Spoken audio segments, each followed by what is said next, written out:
Wallace D. Wattles. Chapter 5. Faith. The principle of health is moved by faith. Nothing else can call it into action, and only faith can enable you to relate yourself to health and sever your relation with disease in your thoughts. You will continue to think of disease unless you have faith in health. If you do not have faith, you will doubt. If you doubt, you will fear. And if you fear, you will relate yourself in mind to that which you fear.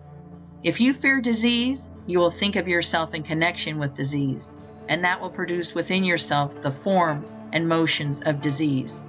Just as original substance creates from itself the forms of its thoughts, so your mind body, which is original substance, takes the form and motion of whatever you think about. If you fear disease, dread disease, have doubts about your safety from disease, or if you even contemplate disease, you will connect yourself with it and create its forms and motions within you. Let me enlarge somewhat upon this point. The potency or creative power of a thought is given to it by the faith that is in it. Thoughts which contain no faith create no forms.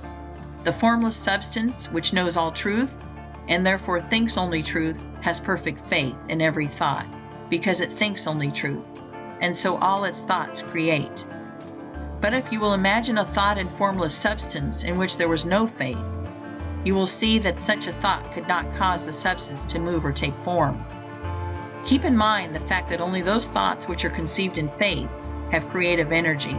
Only those thoughts which have faith with them are able to change function or to quicken the principle of health into activity. If you do not have faith in health, you will certainly have faith in disease. If you do not have faith in health, it will do you no good to think about health, for your thoughts will have no potency and will cause no change for the better in your condition. If you do not have faith in health, I repeat, you will have faith in disease. And if, under such conditions, you think about health for 10 hours a day and think about disease for only a few minutes, the disease thought will control your condition because it will have the potency of faith, while the health thought will not. Your mind-body will take on the form and motions of disease and retain them, because your health thought will not have sufficient dynamic force to change form or motion. In order to practice the science of being well, you must have complete faith in health. Faith begins in belief, and we now come to the question, what must you believe in order to have faith in health? You must believe that there is more health power than disease power in both yourself and your environment. And you cannot help believing this if you consider the facts. These are the facts. There is a thinking substance from which all things are made, and which, in its original state, permeates, penetrates, and fills the interspaces of the universe. The thought of a form in this substance produces the form. The thought of emotion institutes the motion. In relation to man, the thoughts of original substance are always of perfect health and perfect functioning. This substance, within and without man, always exerts its power toward health. Man is a thinking center, capable of original thought. He has a mind-body of original substance permeating a physical body, and the functioning of his physical body is determined by the faith of his mind-body. If man thinks with faith of the functioning of health, he will cause his internal functions to be performed in a healthy manner, provided that he performs the external functions in a corresponding manner. But if man thinks with faith of disease or of the power of disease, he will cause his internal functioning to be the functioning of disease. The original intelligent substance is in man, moving towards health, and it is pressing upon him from every side. Man lives, moves, and has his being in a limitless ocean of health power, and he uses this power according to his faith. If he appropriates it and applies it to himself, it is all his, and if he unifies himself with it by unquestioning faith, he cannot fail to attain health, for the power of this substance is all the power there is. A belief in the above statements is the foundation for faith in health. If you believe them, you believe that health, the natural state of man, and that man lives in the midst of universal health, that all the power of nature makes for health, and that health is possible to all and can surely be attained by all. You will believe that the power of health in the universe is 10,000 times greater than that of disease. In fact, that disease has no power whatever, being only the result of perverted thought and faith. And if you believe that health is possible to you and that it may surely be attained by you, and that you know exactly what to do in order to attain it, you will have faith in health. You will have this faith and knowledge if you read this book through with care and determine to believe in and practice its teaching. It is not merely the possession of faith, but the personal application of faith which works healing. You must claim health in the beginning and form a conception of health, and as far as may be of yourself as a perfectly healthy person. And then, by faith, you must claim that you are realizing this conception. Do not assert with faith that you are going to get well. Assert with faith that you are well.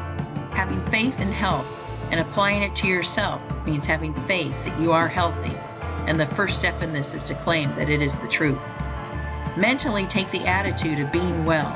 Do not say anything or do anything which contradicts this attitude. Never speak a word or assume a physical attitude which does not harmonize with this claim. I am perfectly well. When you walk, go with a brisk step and with your chest thrown out and your head held up. Watch that at all times your physical action and attitudes are those of a healthy person. When you find that you have relapsed into the attitude of weakness or disease, change instantly. Straighten up. Think of health and power. Refuse to consider yourself as others than a perfectly healthy person. One greatest aid, perhaps the greatest aid, in applying your faith you will find in the exercise of gratitude.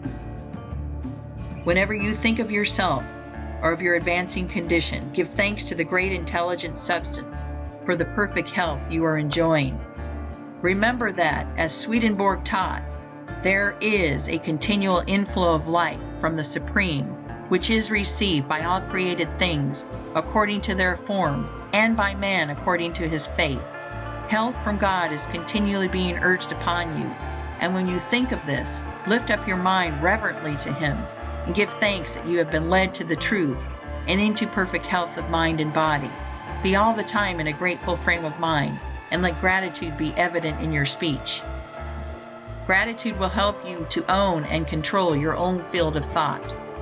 Whenever the thought of disease is presented to you, instantly claim health and thank God for the perfect health you have.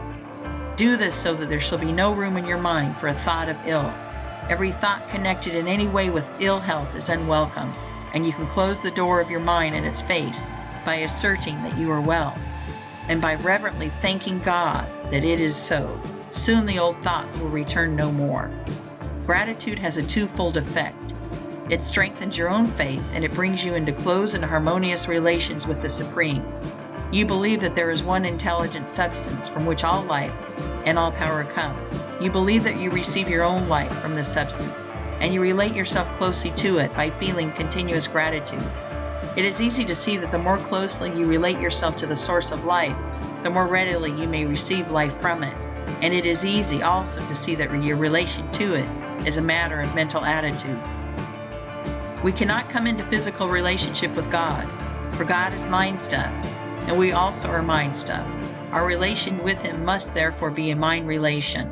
It is plain then that the man who feels deep and heartily gratitude will live in closer touch with God than the man who never looks up to Him in thankfulness. The ungrateful or unthankful mind really denies that it receives at all, and so cuts its connection with the Supreme. The grateful mind is always looking toward the Supreme, and is always open to receive from it, and it will receive continually. The principle of health in man receives its vital power from the principle of life in the universe, and man relates himself to the principle of life by faith in health, and by gratitude for the health he receives. Man may cultivate both faith and gratitude by the proper use of his will. End of Chapter 5. Recording by Jill Preston.